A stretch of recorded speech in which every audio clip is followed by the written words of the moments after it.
ntibikiri inkuru ntibikiri amagambo bidasubirwaho confirmed igihumbi ku ijana miliyari ku ijana umukino wagombaga guhuza ikipe ya Rayon Sport na ekipe ya APR Football Club ukaba rwose usubitswe ukuweho bidasubirwaho igihumbi ku ijana kubera ko ku bw'izi mpamvu tujye kubabwira zikurikira ndetse amakuru tumaze kuyakira kano kanya rwose breaking news tukaba tuyibonye muri aka kanya umukino ukuweho so wonyine ukuweho kubera ko na shampiyona umunsi wa gatandatu wa shampiyona nawo ukuweho igihumbi ku ijana ntabwo uzaba.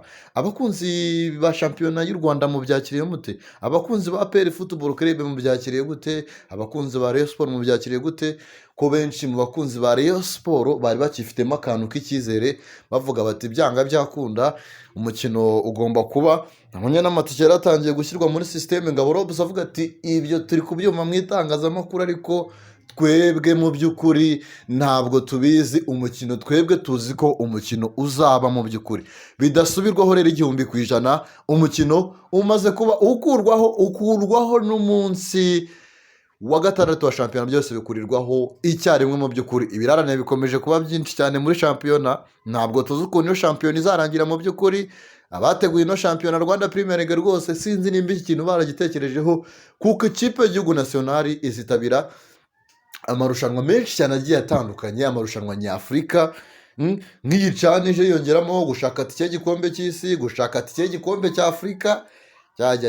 Shampiyona ahubwo rwose ishobora kuzakinwa kugeza mu kwa gatandatu, kuko narimo nganira na mugenzi wanjye Sports Galaxy Rwanda rwose arimo ambwira ati uko byagenda kose ino shampiyona bishaka kuzarangira igejeje nko mu kwa karindwi cyangwa mu kwa munani gikinwa kubera ibirarane byinshi cyane. Ariko mu by'ukuri ikintu gihari ni uko icyo mbona hazazamo ikintu cy'uko bazashaka kwihutisha shampiyona, hanyuma bajye bafata ama ekipe nka kura muri Premier League bajya babigenza, ugasanga bafasha amakipe amwe akinnye muri wikendi hagati mu cyumweru bagashyiramo indi juru. Hano mu Rwanda sinzi niba abakinnyi babishobora, abakinnyi baguduka mu by'ukuri bishwe n'iminaniro, n'abahari i Burayi baba barimo bataka cyane. Ariko mbere na mbere ikintu nshaka kugira ngo mbabwire gitumye basubika ino jurune, ikintu cya mbere ni uko ni ikipe y'igihugu ejo habaye tombora y'ukuntu amakipe nyine azakina mu gushaka tike yo kujya muri cane, hanyuma Amavubi yisanga mu by'ukuri azahura na ekipe ya Djibouti ku itariki 25 hagati ya 25 na 27 ariko iri confirmed ni 25 bagakina na Djibouti ni izabanza kwakira ikipe y'igihugu Amavubi. Ikintu gihari rero ni iki, urakumva ko umukino wa Rayon Sport wagakwiye kuzaba ku itariki 19 mu by'ukuri ku itariki 19 uri kumva ku itariki 19 ubwo hasigayemo iminsi ngahe igera kuri 6 kugira ngo ikipe y'igihugu Amavubi ibashe kuba yakina na Djibouti. Muri iyo minsi 6 Amavubi agomba gukoramo imyitozo, hanyuma nyuma yo gukora imyitozo akabasha kuba agafata n'indege ibahagurukana ibajyana mu gihugu cya Maroc. Amakuru tumaze gufata neza twizeye igihumbi ku ijana ni uko ekipe ya Djibouti nta kibuga cyemewe na CAF ifite, niyo mpamvu yifashisha ibibuga byo mu gihugu cya Maroc. Ubwo rero urugendo rwo muri Maroc ruragoranye cyane, mu minsi 6 ntabwo waba ukozemo imyitozo. Ikindi kandi ngo ube wafashe n'indege ikwerekeza mu gihugu cya Maroc.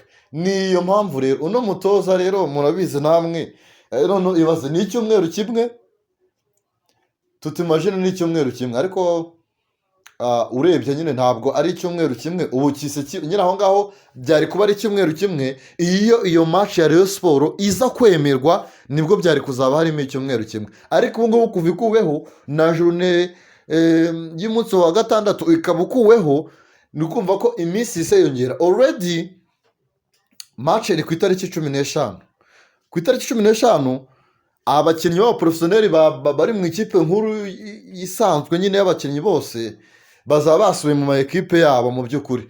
Hanyuma ikintu rero kizaba gisigaye, hari abo yahamagaye bakina mu Rwanda, n'ubundi ubona ko umuryo yahamagayemo ino kipe yari arimo kwitegura, yari arimo no guteguriramo abakinnyi ba shane mu by'ukuri, ko nujya kure asanga abandi Mugabo Claude, ba Inusu, aba ba Kerema, aba ba Kajeje, aba bakinnyi benshi cyane urabona ko nyine ni cane, ni imikino ya cane n'ubundi yari arimo abategurira mu by'ukuri. Ubwo rero kuva kuri iyo tariki ya 15 kuza kugeza ku itariki 25 ni iminsi igera ku 10, agomba noneho hari abagomba kongeramo, kandi mu kubongeramo hari abava mu makipe agiye atandukanye, aba batayiba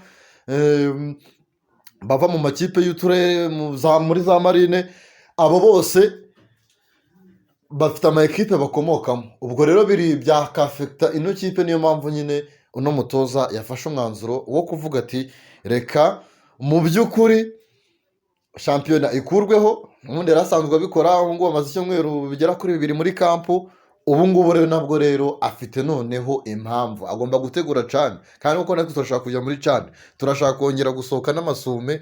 Murabyibuka ku bwa Mashami Sugira adusohora hanze nijoro twambaye n'amasume, mu by'ukuri nibyo dushaka kugira ngo twongere tubone ibyo byishimo. Ubwo rero ni ibyo ngibyo, ikipe igiye kwitegura ikipe ya Djibouti nkeka ko atari ikipe ikomeye cyane, nta bikomeye cyane igomba no kuvamo. Ubwo rero ubwo bagomba gukina mu kwa 12, nabwo harimo indi mikino yo gushaka qualification n'ubundi ya cane, kuko imikino retour izaba mu kwezi kwa 12, bakazahura hagati ya Kenya na South Sudan. Imwe muri zizakomeza ikazahura na ekipe y'igihugu Amavubi. Ariko ino mikino ya cane mwibutse ko izakirwa na Tanzania, Kenya ndetse na Uganda, n'ubundi imwe mu bihugu burimo rwose byanasabye bizakira kane mu by'ukuri. Ubwo rero Amavubi akwiye kwitegura nyine, reka tuyahereze indabyo zayo cyane, kanameze neza cyane. Gusa ikibazo gihari ni kuri shampiyona y'u Rwanda mu by'ukuri, kubera ko ibirarane bikomeje kugenda biba byinshi cyane. Sinzi ukuntu bizarangira. Abareyo mwihangane, mushake nyine ahandi mukura amafaranga, kuko benshi cyane kubera ibibazo byugarije ikipe ya Rayon Sport, imyenda, benshi baba bari gufata ibyibuze amafaranga yava kuri Stade Amahoro. Afite byinshi cyane ashobora kuba yakemura muri ekipe yacu ya Gikundiro. Ubwo rero abareyo rwose sinzi ahantu barapfunda imitwe, sinzi ahantu bari buze gukura amafaranga, kuko wabonaga ko nyine ni ibintu bibaje cyane, byabaje cyane abareyo Sport, kuba n'ubundi iriya match byaba biri kuvuga ko idashobora kuba yabasha kuba yakina uriya mukino. Bari bitezemo ibitangaza byinshi cyane, ariko ibyo bitangaza bishingiye ku kuba yabona amafaranga mu by'ukuri. N'ibyo ngibyo rero, ni breaking news twagira ngo tubagezeho. Ekipe y'igihugu ariko n'ubundi hagati aho ngaho irakomeje inkuru, n'ubundi yibereye mu gihugu cya Côte d'Ivoire ya Abidjan, aho igikomeje imyitozo rwose igomba gutana mu mitwe na ekipe ya Benin ku munsi w'ejo ku isaha saa 12. Nabonye rwose kabisa ibintu byagiye hanze. Ubwo ku munsi w'ejo ku isaha saa 12, amaso yanyu rwose ndakeka muzaba ko mwayerekeje muri ekara, mwicaye imbere ekara zanyu, muri mureba Marvin Curry, umukinnyi mushyashya Mangwende yagarutse, abakinnyi bashyashya ba Georgia Kwizera bagenda boza amaso. Ariko nanone ikindi kandi cyerekeranye n'Amavubi nuko match retour murabizi ko izaba ku itariki 15 ikabera muri Stade Amahoro. Muri urwo rwego rero Amavubi rwose nari ndimo mbona abayobozi Minisiteri ya Siporo yamaze kuba itereka hanze ikijyanye n'ibiciro bizaba kuri no match. Mu by'ukuri ni ibiciro biteye gutya: Skybox ni 1 miliyoni rwose y'amanyarwanda, executive suite ni 50,000, hanyuma VVIP ni 30,000, VIP ni 10,000, Lower Bowley ni 2,000 bigera kuri 2, Upper Bowley ni 2,000 bigera kuri 2. Ubwo ni hejuru no hasi ahasanzwe ni 2,000 bigera kuri 2. Muzaze dushyikire ikipe yacu National Amavubi. Murabizi ko irimo iragenda yitwara neza. Match iheruka banganyije na ikipe ya Nigeria kandi mwabonye ko umurinda w'abafana hari ahantu hari icyo watanze mu by'ukuri. Muzaze rero dushyigikire ekipe yacu Amavubi. Ni ibyo ngibyo rero byavugwaga muri aka kanya. Ubwo rero reka tugende tubashakire ayandi. Aracyari Ubwino Sport Rwanda niho honyine uzajya urakura amakuru mashya kandi agezweho mu mikino. Reka mbabwire ngo mukomeze mugire ibihe byiza cyane, ibihe byuzemo umunezero. Nizera ko mwakanze subscribe, nizera ko mwakanze like, byose nangaha bibera. Mukomeze mugire ibihe byiza cyane rero, bye bye.